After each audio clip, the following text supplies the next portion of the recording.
Hello ladies and gentlemen, you are all very welcome to this video. I am Sadiq Rawdan and today I would like to talk to you about underwater archaeology to give you the essential background information on what is underwater archaeology, techniques, methods and technologies utilized by the underwater archaeology team, position fixing of underwater site survey and excavation of underwater site, artifact recovery and conservation.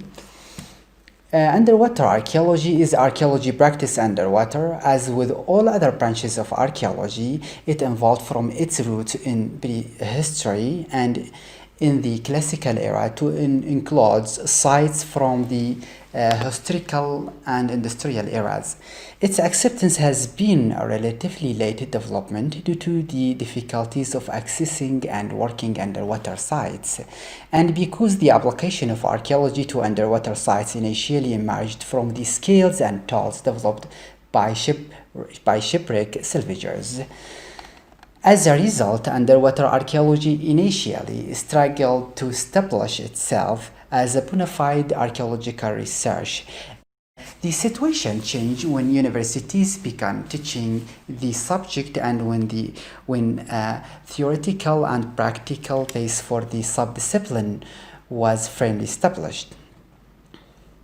Underwater archaeology now has a number of branches, including after it became broadly accepted in the late 1980s.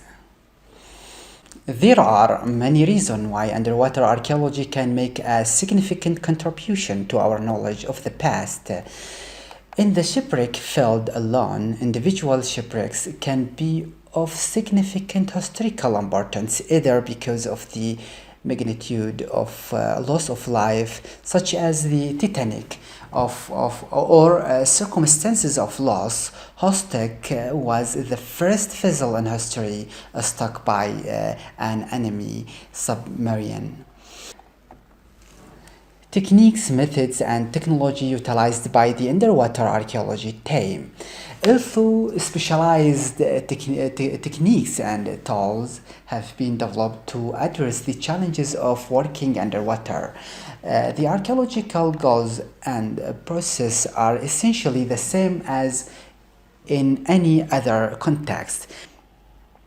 Investigating an underwater site, however, is likely to be longer and be more costly than any equivalent tutorial one.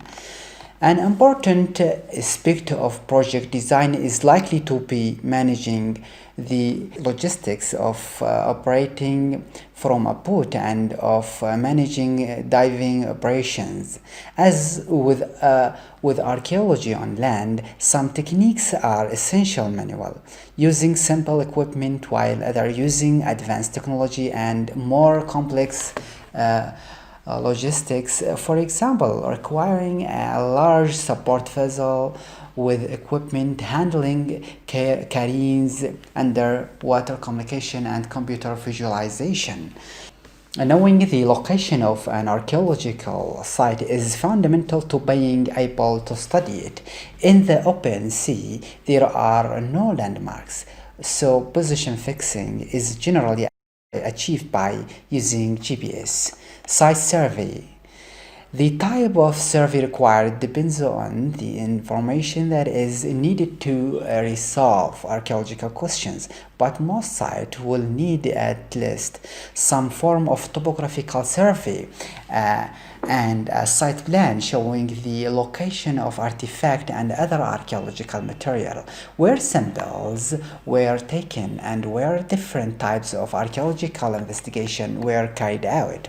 Environmental assessment of archaeological site will also require that environmental conditions, water chemistry, dynamic properties, as well as the natural organism present on the site are recorded. The simplest approach to survey is to carry out the dimensional surveying by divers using the depth gauges and tape measurements. The low technology approach of measuring using tape measures and depth gauges can be replaced with more accurate and quicker high technology approach using acoustic position. Remote sensing or marine geophysics is generally carried out. Sensitive sonar, especially site sonar or multi-beam sonar, may be used to image an underwater site. For recording, a variety of techniques are available to divers to record findings underwater. Skill drawing is the basic tool of archaeology and can be undertaken underwater. Pencil will write underwater on prime tricks, plastic diver slides, or matte laminated paper. Photography and videography are the mainstays of recording, which has become much more convenient with the advent of reasonable price digital still and HD video cameras. Excavation, where intensive underwater excavation is the appropriate salt and sediment can be removed from an area of investigation using a water dredge or airlift.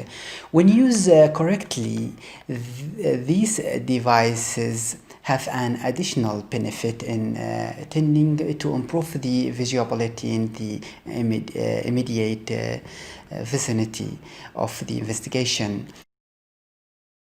It is also important to note that for very deep sea excavation, submarines are sometimes used to view site.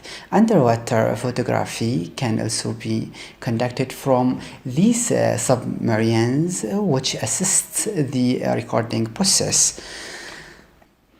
Artifact recovery and conservation.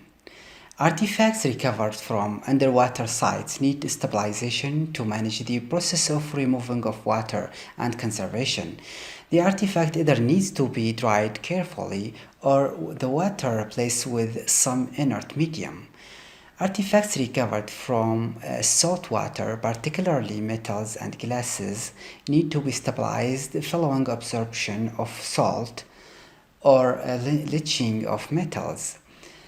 Friends, I hope you enjoy watching this video. Thank you very much.